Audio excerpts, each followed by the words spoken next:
Can Zhen Huan, blessed with both beauty and talent, truly outshine all in the imperial harem and enjoy everlasting favor? Waking up at dawn, I found myself alone on the royal couch, with Xianling nowhere to be seen. Anxious, I raised my voice and called out, "Who's there?" A group of palace maids standing guard outside the hall entered one after another with toiletries and clothes. Leading them was Feng Ruo. Seeing an old friend suddenly brought me great joy, and I couldn't help but blurt out her name, Aunt Feng Ruo.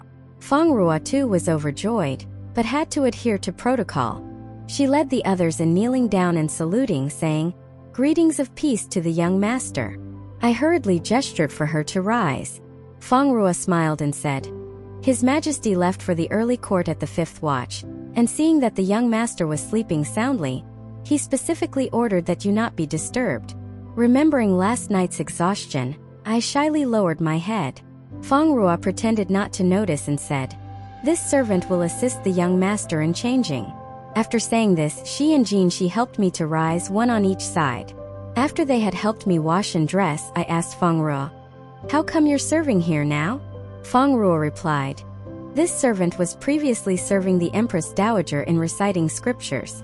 It was only the day before yesterday that I was transferred to serve before His Majesty. That's a good position. What rank are you now?" "Thanks to the Emperor and the Empress Dowager's favor, I am now a 5th rank official."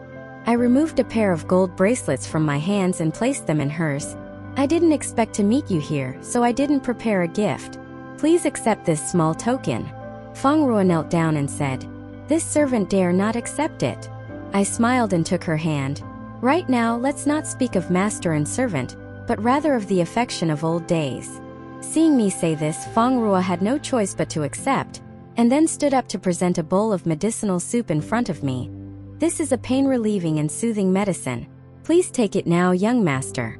After breakfast, you must immediately go to the Zhaoyang Hall to pay respects to the Empress."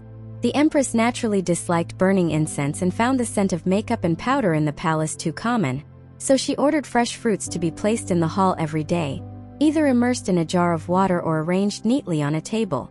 According to Shi Meiran, such ingenious arrangements by the Empress, especially in summer, would fill the corridors with fragrance, making even the air sweet and comfortable.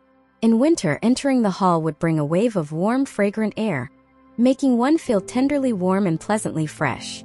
According to the rules, concubines who served in the emperor's bedchamber must perform the 3 kneelings and 9 kowtows ceremony when paying their first respects to the empress the next day. The ceremonial cushion was already laid out below the phoenix seat, and the empress sat upright to receive the ritual. After the ceremony was completed, a palace maid quickly helped me to stand. The empress was very polite, asking me to sit down and said with a friendly face, "You've worked hard. It's tough to perform such a grand ceremony when you've just recovered, but these are ancestral rules that we must follow." I gently replied, "Yes," and said, "How dare I utter words of hardship? The Empress, as the mother of the nation, manages the 6 palaces. To see the Empress in good health every day is a blessing for all in the 6 palaces." Hearing this, the Empress was indeed pleased and said, "No wonder the Emperor likes you, you really do have a way with words." She then sighed softly. "With your talents and beauty, this favor should have come to you long ago. But it's also good that it came today. Although it's been a long and bumpy road, it's finally like the clouds parting to reveal the moon." I thanked her as expected. The Empress continued, "Now that you serve His Majesty, your body is not just your own.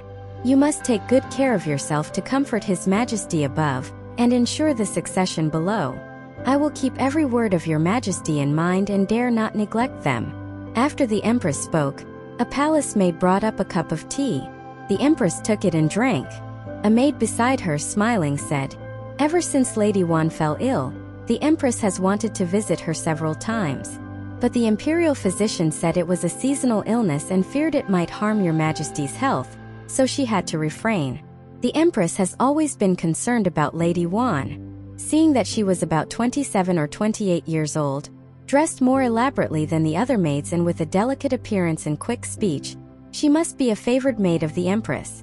I quickly got up and said, "Thank you for the Empress's concern. It is only with Her Majesty's blessings that I have recovered." I am truly overwhelmed with gratitude. The Empress smiled and nodded. It's easy to gain favor in the palace but hard to keep it. Lady Huan, in serving His Majesty, you must do your utmost with care and caution, and not go against His Majesty's wishes. The concubines must not compete or become jealous, disturbing the harmony of the palace. I listened to every word. After chatting for a while, seeing that concubines were coming to pay respects one by one, I got up to leave. The Empress turned to the maid who had spoken earlier and said, "Jian Xiu, escort Lady Huan out." Jian Xiu led the way, smiling. "Lady Huan arrived early today. The Empress is very pleased to see you observing the protocols so well.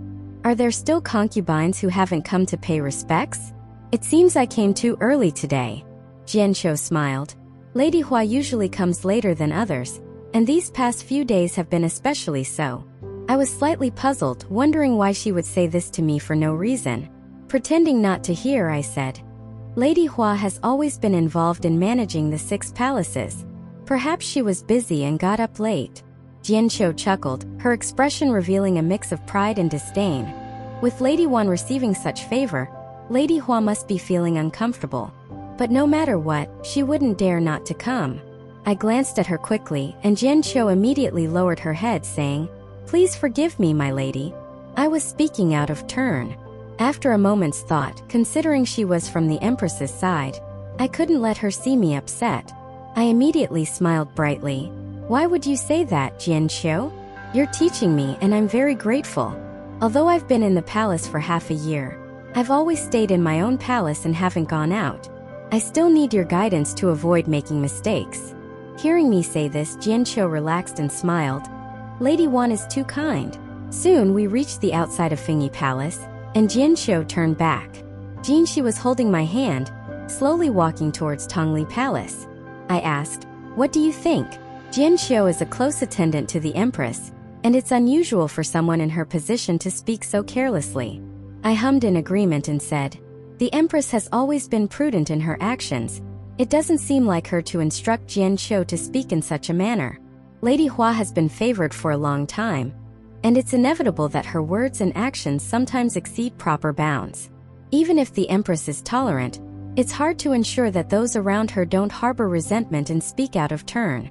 I smiled lightly and said, "It's just a way of telling me that Lady Hua is quite hostile towards me, but no matter what Lady Hua does, she cannot surpass the Empress. After all, the Empress is the master of the 6 palaces.